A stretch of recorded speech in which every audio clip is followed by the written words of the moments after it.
हरे Krishna dear devotees, मैं मोहित कृष्णदास आज आप लोगों के समक्ष कर्म बंधनों को तोड़ने के नियमों के बारे में जानेंगे कि हम अपने इस कर्म बंधनों को कैसे तोड़ सकते हैं।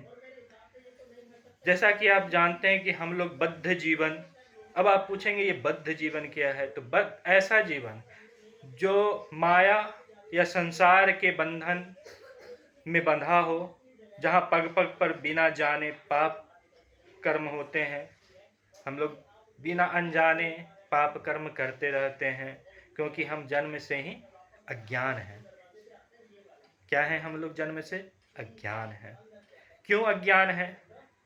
इतने सारे शिक्षण संस्थान हैं हमारे यहाँ, इतनी अच्छी अच्छी यूनिवर्सिटीज़ हैं, विश्वविद्यालय, इतने अच्छे स्कूल्स हैं, फिर भी हमें अज्ञान क्यों कहा जा रहा है? इसलिए हम अज्ञान हैं कि इतने सारे शिक्षण संस्थानों के होने के बावजूद भी हमें आत्मा के साक्षात्कार के विषय में कभी पढ़ाया नहीं गया, उसका ज्ञान नहीं दिया गया। इस कारण अज्ञानता में पड़कर हम लोग पाप कर्म करते रहते हैं, क्योंकि श्रीमद् भागवतम में भी कहा गया है कि जब तक मनुष्य आत्मा का साक्षात्कार नहीं कर लेता तब तक जाने अनजाने पाप कर्म करता ही रहेगा, जिसके कारण उसका पाप कर्म का फल भोगेगा, तरह तरह के देहांतरण करता रहेगा। ये अज्ञानता का परिणाम है। पाप कर्म करने के कारण क्या होगा? हम तरह तरह की योनियों में तरह तरह की यातनाएं भोगते रहेंगे। ये हमारे पाप कर्मों का फल होगा, क्योंकि ये अज्ञानता का परिणाम है। अतः आधुनिक सभ्यता बड़ी जोखिम पूर्वक है। कोई भले अपने को सफल व्यापारी, राजनीतिज्ञ सोचकर आराम महसूस कर ले, या अमेरिका जैसे धनी राष्ट्र में पैदा होने से अपने को सुखी अनुभव कर ले, धनी राष्ट्र में सुखी अनुभव कर ले, किंतु जीवन के ये पद क्या हैं? अस्थाई हैं। मान के चलिए आप किसी कंपनी में काम कर रहे हैं, अच्छे पोस्ट पे हैं, क्या वो अस्थाई है? आप प्रधानमंत्री हैं, राष्ट्रपति हैं, वो एक पद है, वो अस्थाई नहीं है, कुछ समय के बाद बदल जाएंगे। उसी प्रकार ये जीवन, ये सुख कि आप अमेरिका जैसे धनी राष्ट्र में हैं, राजनीतिज्ञ हैं, ये सब अस्थाई है। वो देखकर सुखी नहीं होना चाहिए, उन्हें बदलना ही पड़ेगा। और हम यह नहीं जानते कि हमारे पाप कर्मों के कारण हमें अगले जीवन में कौन से और कैसे कैसे कष्ट भोगने पड़ेंगे। अतः यदि इस दिव्य ज्ञान के अनुशीलन की शुरुआत नहीं की जाती है तो मनुष्य का जीवन अत्यंत भयावह हो जाएगा। मान लीजिए कि एक स्वस्थ व्यक्ति किसी प्रदूषित स्थान में रह रहा है, तो क्या उसका जीवन खतरे में नहीं है? बिल्कुल है खतरे में। यह कि वह कुछ ही क्षण में रोगग्रस्त हो सकता है। इसलिए हमें दिव्य ज्ञान के अनुशीलन द्वारा अपने अज्ञान को मिटाने के लिए प्रयास करना चाहिए। अब आप कहेंगे अनजाने में हम कौन कौन से पाप करते हैं? इसका एक बहुत अच्छा उदाहरण देते हैं, बहुत ही अच्छा उदाहरण है जो कि हम लोग डेली करते हैं और हर दिन, हर रोज, हर कोई, हर व्यक्ति, हर मनुष्य कर रहा है। बहुत अच्छा उदाहरण है भोजन। हम जो भोजन पा रहे हैं, भोजन खा रहे हैं, हम क्या कर रहे हैं? पाप खा रहे हैं। अब कहेंगे भोजन करना कौन सा पाप है? इसलिए हम पाप खा रहे हैं। इसका बहुत अच्छा उदाहरण है भागवत गीता के 3 अध्याय के 13वें श्लोक में कृष्ण कहते हैं कि उनके भक्त पापों से मुक्त हो जाते हैं क्योंकि वे कृष्ण को अर्पित किया हुआ भोजन पाते हैं। कृष्ण को अर्पित करके जो बचा कुचा भोजन होता है वो प्राप्त करते हैं।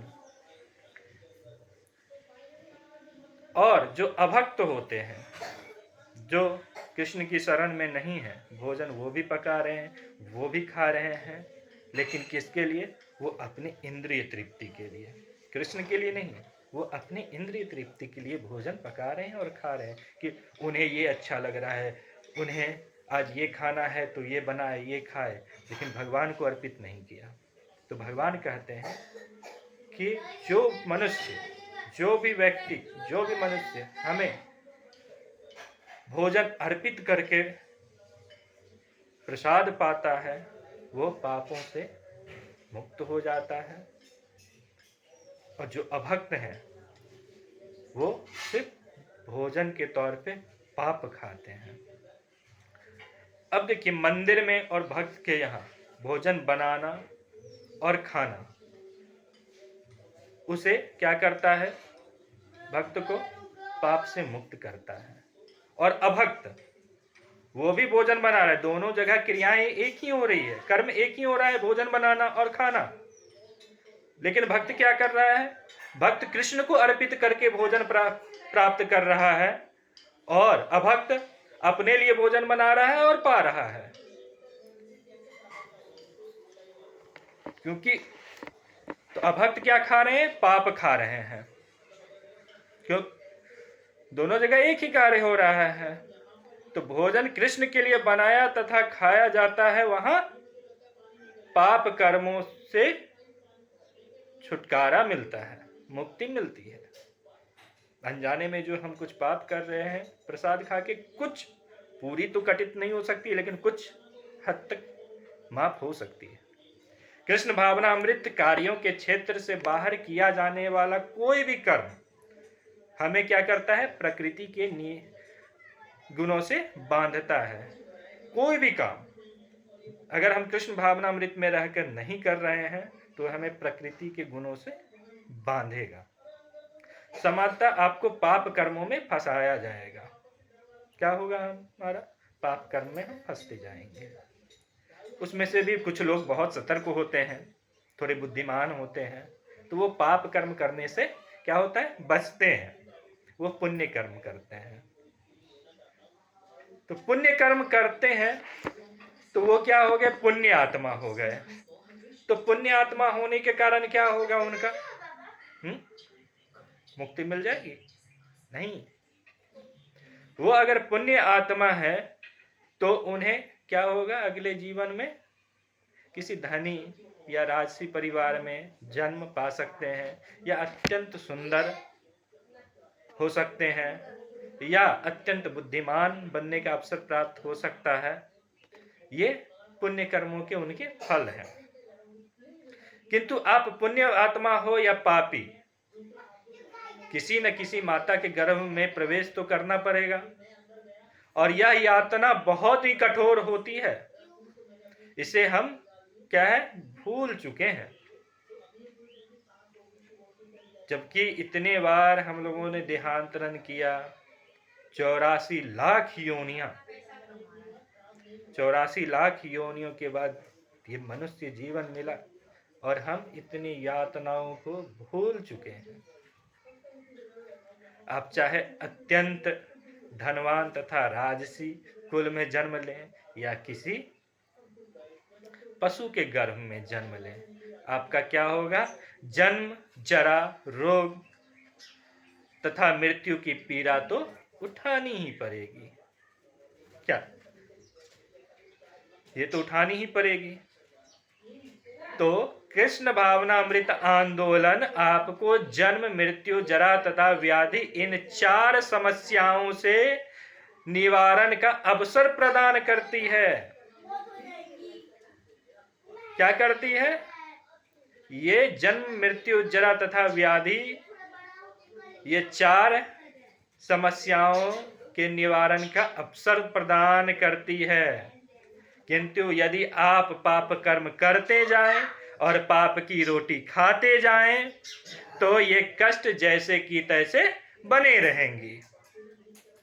अन्यथा आप कृष्ण की शरण में जाकर अपने पाप फलों को निर्मूल कर सकते हैं। जैसा कि भागवत गीता के 18वें अध्याय के 66वें श्लोक में भगवान कहते हैं कि सर्वधर्मान परित्यज्य माम एकम शरणम व्रज अहम त्वाम सर्व पापेभ्यो मोक्षयिष्यामि मा शुचः, कि तुम सभी धर्मों का परित्याग कर कर हमारी शरण में आओ, मैं तुम्हें सारे पापों से मुक्त कर दूंगा। तो अपने तथाकथित सभी धर्मों कृत्यों को त्याग दो और मेरी शरण में आ जाओ, मैं तुम्हारे सारे पाप फलों से तुम्हें बचा लूंगा। कृष्ण के शरणागत होने का एक अंश यह है कि ऐसी कोई भी वस्तु ना खाएं जो उन्हें अर्पित ना की गई हो, ऐसा हमारा संकल्प होना चाहिए। यदि हमें कुछ पाप किया भी हो तो हम प्रसाद खाकर उसका प्रायश्चित कर लेंगे। यदि हम इस तरह से कृष्ण की शरण लें तो वे हमारे पाप फलों से हमें बचाएंगे, ये उनका वादा है। और ऐसा शरणागत भक्त मृत्यु के समय कहाँ जाता है? क्या वह समाप्त हो जाता है जैसा कि शून्यवादी कहते हैं? नहीं, कृष्ण कहते हैं मामेति, वह मेरे पास आते हैं। कहाँ जाते हैं? कृष्ण के पास। कृष्ण के पास जाते हैं। कहाँ? गोलोक धाम।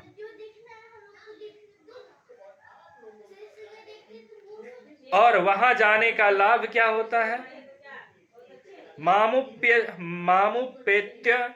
पुनर्जन्म दुखालयम अशाश्वतम नाप्नुवन्ति, जो मेरे पास आ जाता है उसे इस दुखी भौतिक संसार में लौटना नहीं पड़ता, यही सर्वोच्च सिद्धि है।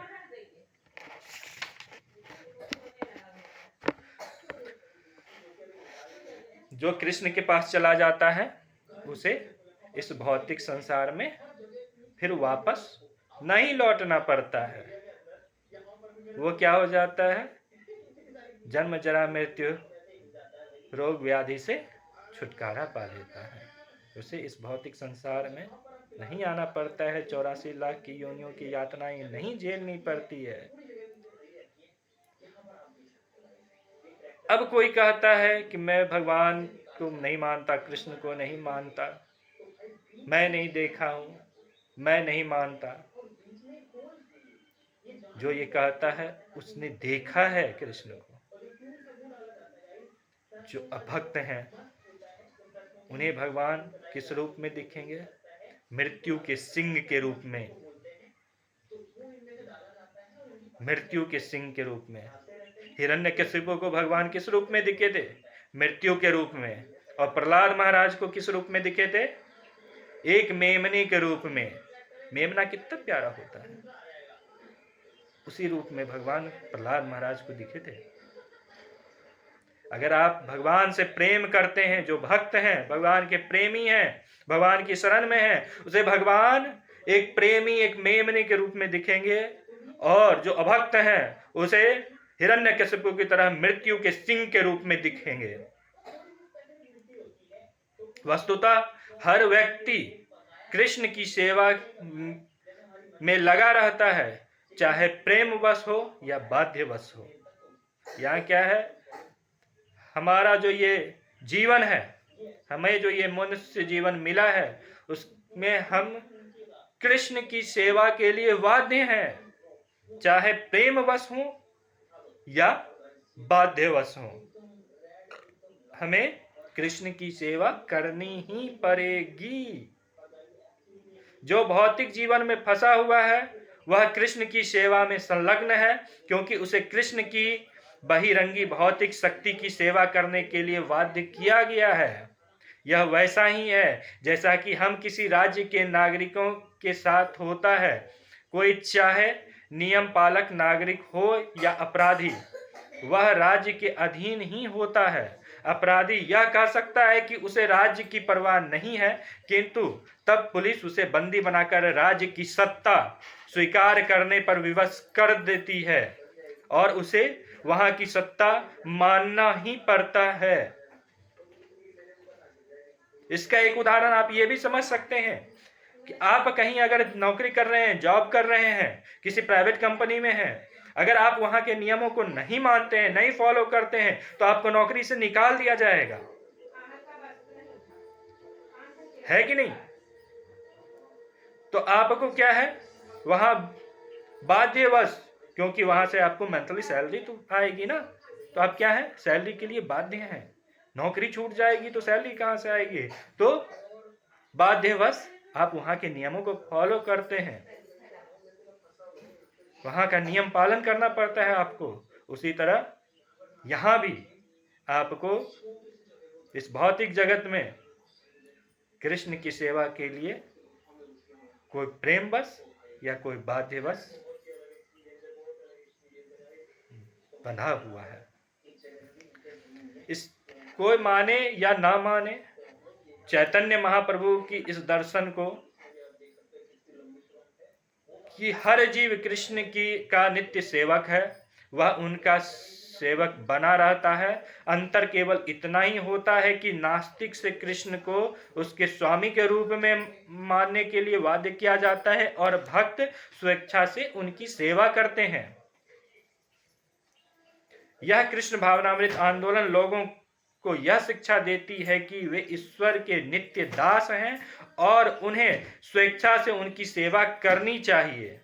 तुम यह झूठा दावा ना करो कि तुम ईश्वर हो। अरे क्या तुम ईश्वर की परवाह नहीं करते? तुम्हें करनी पड़ेगी।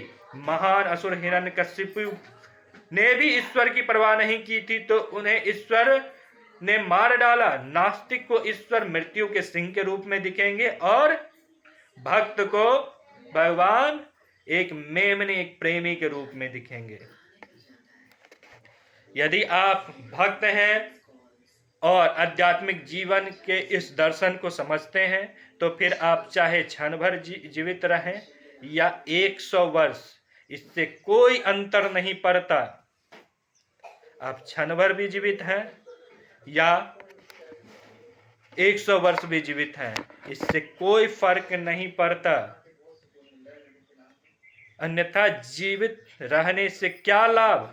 कुछ वृक्ष तो 500 या 5000 वर्षों तक भी जीवित रहते हैं, किंतु उच्चतर चेतना से विहीन ऐसे जीवन से क्या लाभ? कोई लाभ नहीं मिलता। यदि आप जानते हैं कि आप कृष्ण के सेवक हैं और प्रत्येक वस्तु कृष्ण की है, तो आप सैकड़ों वर्षों तक, सैकड़ों वर्ष अपना कार्य करते हुए जीवित रह सकते हैं और कोई भी कर्म बंधन का फल नहीं होगा। अब आप कहेंगे कर्म बंधन का फल क्यों नहीं होगा? क्योंकि आप कृष्ण के सेवक हैं, आप कृष्ण के लिए कर्म कर रहे हैं, तो आपको कर्म बंधन होगा ही नहीं। आपने क्या किया? आप अगर कृष्ण के भक्त नहीं हैं, कृष्ण के लिए कर्म नहीं कर रहे हैं, तो आप क्या होगा? कर्म करेंगे, फल होगा, फिर उसका फल का फिर जन्म जरा मृत्यु व्याधि के चक्कर में पड़े रहेंगे। ये चलता रहेगा। आपने बीच में जोड़ दिया कि इसको कृष्ण को, तो कृष्ण को जैसे ही जोड़ दिया तो इसका कोई फल नहीं, सीधा आप कृष्ण के धाम जन्म जरा मृत्यु व्याधि से छुटकारा पालेंगे। इसकी पुष्टि भागवत गीता के 3 अध्याय के 9वें श्लोक में की गई है। कृष्ण के लिए किए गए कर्म के अतिरिक्त कोई भी कर्म, चाहे वह अच्छा हो या बुरा, इस भौतिक जगत से बांधने वाला है। यदि आप अच्छा कर्म करते हैं तो आपको अगले जन्म में तथाकथित सुख प्राप्त होगा, किंतु फिर भी आप जन्म मृत्यु के चक्र में बंधे रहेंगे। और यदि आप दुष्कर्म करेंगे तो आपको पाप फल भोगने होंगे और जन्म मृत्यु के चक्र में भी बंधे रहना पड़ेगा। किंतु यदि आप कृष्ण के लिए कर्म करते हैं तो अच्छा या बुरा कोई भी फल नहीं मिलता और मृत्यु के समय आप कृष्ण के पास लौट जाएंगे। कर्म बंधनों को तोड़ने का एकमात्र यही उपाय है। इससे क्या होगा? आप जितने भी कर्म करेंगे कृष्ण के लिए, हर कर्म में कृष्ण के लिए, भोजन पका रहे हैं तो कृष्ण को क्या पसंद है, कृष्ण को क्या खाना है, कौन सी सब्जी खाएंगे, कृष्ण के लिए आज बनेगा खाना, भगवान को अर्पित किए, भगवान के लिए खाएं। ड्यूटी जा रहे हैं, काम कर रहे हैं, कृष्ण के लिए काम कर रहे हैं। हमेशा दिमाग में कृष्ण, हरे कृष्ण कृष्ण कृष्ण हरे हरे, हरे राम राम राम हरे हरे, हरि नाम केवलम, हरि नाम केवलम। हर कर्म कृष्ण के लिए, हर कर्म कृष्ण के लिए। यहाँ न परिवार त्यागने की जरूरत है, न बच्चे त्यागने की जरूरत है, न कर्मों से भागने की जरूरत है। आप हर कर्म कीजिए, लेकिन बीच में कृष्ण को रख के कीजिए। सिर्फ हरि नाम केवलम, बस यही एकमात्र उपाय है कर्म बंधनों को तोड़ने का। हरे कृष्णा।